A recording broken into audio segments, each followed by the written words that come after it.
ዛሬ እስኪ አንድ ነገር ልንገራችሁ ማለት ዛሬ የገጠመኝን በሌሊት ምን እንደገጠመኝ ልንገራችሁ። ሙሉ መኪና ሌባ ማለት ነው። አንድ ፋይፌል ነው። ጠዋት 12 ሰዓት ላይ ነው ለስራ ወጣሁኝ። ከዛ በኋላ ልክ ሀያት አደባባይ ጋር ስደርስ አንድ ታክሲ መጣ። ከዛ በኋላ የት ናችሁ ምናምን ጣፎ ናችሁ አለ። የሆነ አንድ ልጅም ነበረ አጋጣሚ እዛው ጋ የነበረ ልጅ። ከዛ አስገባን ምናምን አንድ ላይ ናችሁ ምናምን ምናምን እያለ አስገባ። ከዛ ልጁን ገፋ ምናምን አድርጎ አስገባው፣ እኔንም አስገባኝ።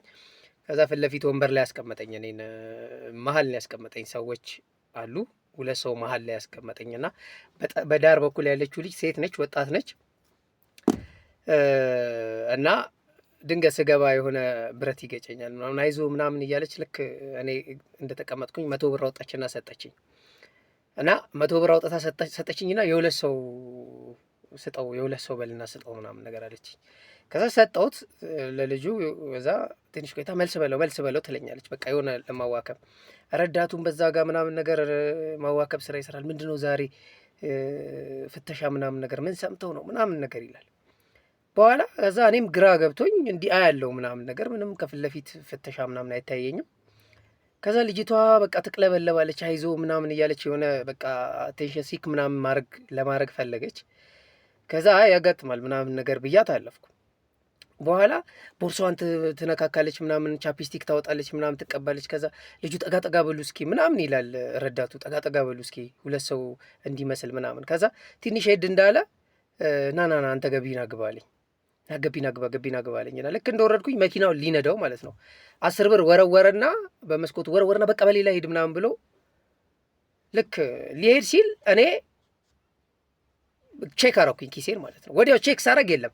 እየሮጥኩ ሄድኩኝና በሩን ይዤ ቁም ምናምን አልኩት። ያዝኩት፣ በቃ ድብና አድርጌ ያዝኩት ማለት ነው። ከዛ ምንድነው ስልኬን አንጣ ምናምን አልኩት። ስልኬን አንጣ ምናምን ስለው ከዛ የታል እዚህ ነው ስልክ ምናምን አለና ከሆነ ሰው ተቀበለና ምናምን ነገር እንካ ምናምን ነገር በስርዓት አትይዝም ምናምን ብሎ እጄ ላይ እንዳስቀመጠው ነዳው ማለት ነው መኪናው። እና በጣም እንድትጠነቀቁ ነው የምነግራችሁ። ማታም ቀንም በየትኛውም ሰዓት የምትሄዱ ሰዎች ዙሪያችሁን በጣም ቼክ አድርጉ። ታክሲ ላይ የምትሳፈሩ ሰዎች በጣም አሁን እንግዲህ ብዙ ሰው ነው ያለው ታክሲ ውስጥ። በጣም ተለቅ ያለ ሰው አለ፣ ወጣት አለ ምናምን፣ ግን እንዳለ ሌቦች ነበሩ ውስጥ የነበሩት ማለት ነው። እና በቃ ለጥቂት ተበልቼ ነበረ ለጥቂት። እና እግዚአብሔር ረድቶኛል እኔን። ያው ያቺ 100 ብር እኔን የሆነ ነገር ለማስነካት ነበረ፣ አልተሳካላቸውም። ያው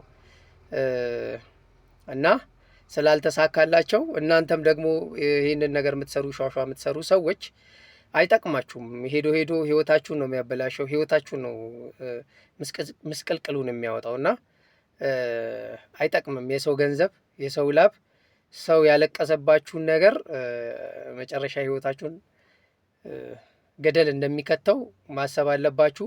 ታርጋውን ሁላ ማለት አጋጣሚ ሆኖ ከኔ ጋር የገባው ልጅ በመሃል ወረደ። ለካ ተጠራጥሮ ነው የወረደው። እና ድንገት እኔ ከወረድኩኝ በኋላ መጣና ያው አሁን የነበርከው ልጅ ነህ አይደል ምናምን አለኝ። ያው እለዋለሁ። ምንም አላረጉም ምናምን ሲለኝ እንደዚህ ነው ብዬ ነገርኩት።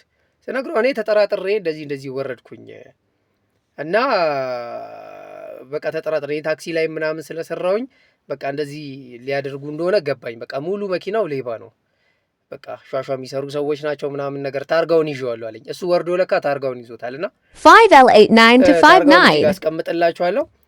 ግን በጣም መጠንቀቅ አለባችሁ። በጣም ማለት አታውቁም ማን እንዴት በምን አይነት ሁኔታ። እኔ አሁን ስልኬ ሲወሰድ አላየሁም፣ ግን ልክ ከመውረዴ ነው ስልኬን ቼክ ሳደርገው የለም። እሱም ሲነዳው ነው እኔ በቃ መኪናው ላይ ጥምጥም ብዬ ልጁን ያዝኩትና እንደዚህ አይነት ነገሮችም ስላሉ ቼክ አድርጉ። ንብረታችሁን በስነ ስርዓት ታክሲ ውስጥ ስትገቡ ምናምን ተጠንቀቁ። እናም ደግሞ ዝም ብላችሁም አትሳፈሩ። እዩዋቸው ማለት ይቅለበለባሉ። ባይዘው በጣም ነው የሚቅለበለቡት እንደዚህ አይነት ነገር የሚሰሩ ሰዎች ማለት ነው። እና እኔ እግዚአብሔር ረድቶኛል። ያው አልሰራም፣ የእነሱ ይሄ ክፉ ስፒሪታቸው አልሰራም እኔ ላይ እና እግዚአብሔር ይመስገን። ያው የኔን ሀቅ እነሱ እንዲበሉት አላደረገም። እናንተም እንድትጠነቀቁ ነው። አመሰግናለሁ።